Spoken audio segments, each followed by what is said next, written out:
Today, we're discussing the latest release date info, as well as 2 puzzle clues for 7 Days to Die Alpha 21. And we've got a lot of info to cover and no time to waste, so let's get to it.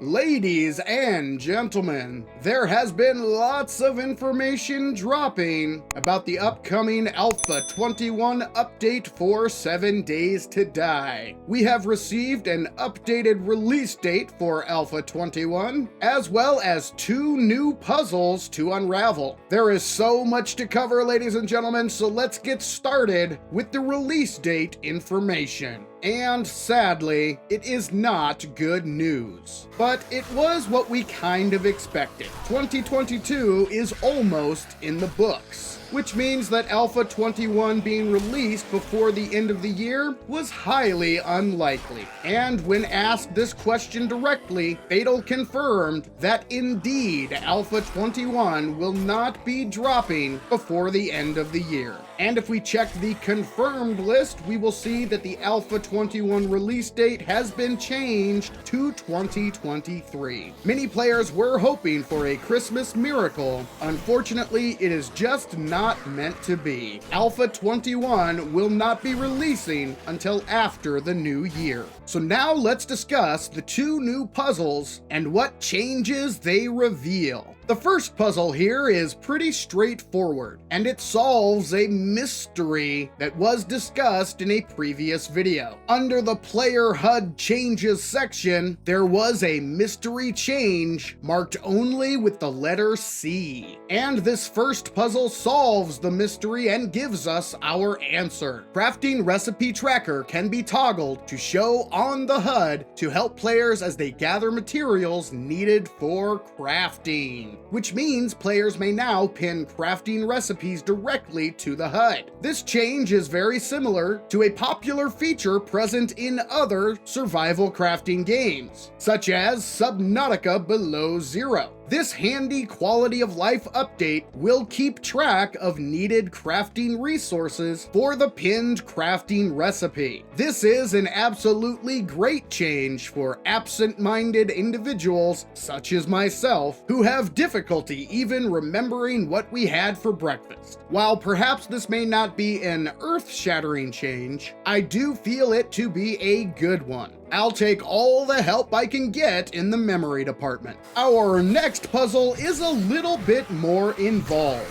but the solution reveals an even bigger change coming to 7 Days to Die. So let's start by breaking down the puzzle itself. And here it is, folks. Now this puzzle starts with a nonogram. Ooh, fancy. A puzzle within a puzzle. And the solution to this nonogram is Flurry of Blows. Next, we see jolly old Saint Nick flying his sleigh, with a caption that reads, "But I heard him exclaim ere he drove out of sight." This, of course, is the first part of the final line from the famous Christmas poem, A Visit from St. Nicholas by Clement Clark Moore. And this line concludes by saying, "Happy Christmas to all, and to all a good night." Below Santa, we see a minus sign next to the picture of a happy smiley face, as well as a minus sign next to a Christmas tree. So by removing Happy Christmas from the end of the phrase, we are left with "to all a good night." And the third section gives us our completed solution. First, we see a picture of the children's book, Good Night Moon, followed by arrows pointing to a skill tree. So if we replace good night with skill trees, we have our answer. And that is Flurry of Blows to all skill trees. And if we check the confirmed list for Alpha 21, we see this added to the perk rebalancing section. Each attribute will get its own version of Flurry of Blows as an additional perk for the melee weapons within that attribute. So what exactly does this mean? Well, in Alpha 21, each attribute will receive its own version of the Flurry of Blows perk. This is very similar to the Sexy Rex change that has already been announced. However, instead of being incorporated directly into each melee perk, each attribute will have its own unique version of Flurry of Blows. Currently, the Flurry of Blows perk increases the attack speed for one-handed melee weapons. At max level, the Flurry of Blows perk gives you a 25% attack speed increase and recharges 30 points of stamina each time you kill a zombie jerk.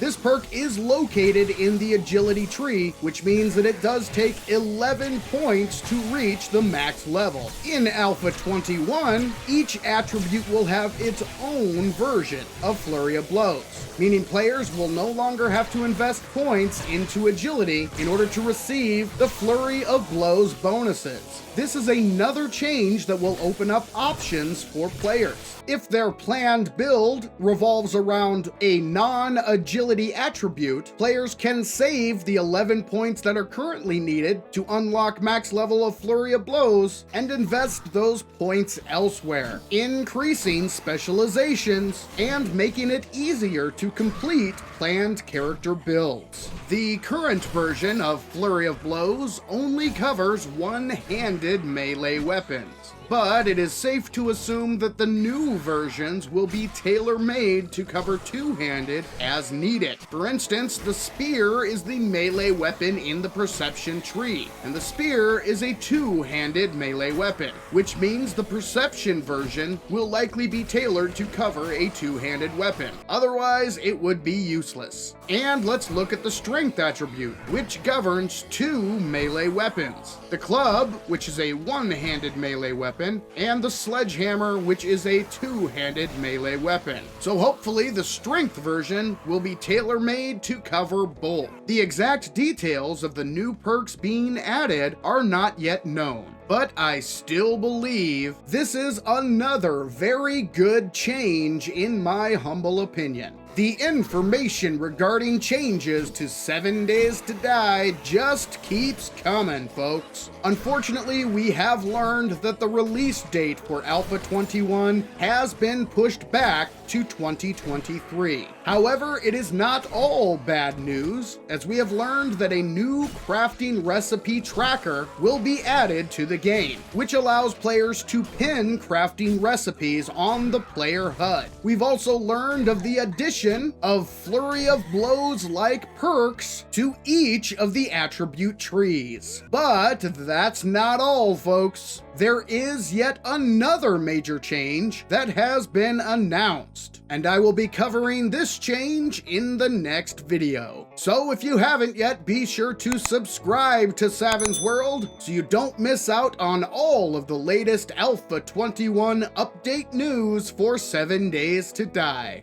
But for now, this is Savin saying thank you, ladies and gentlemen, and I'll catch you in the next one.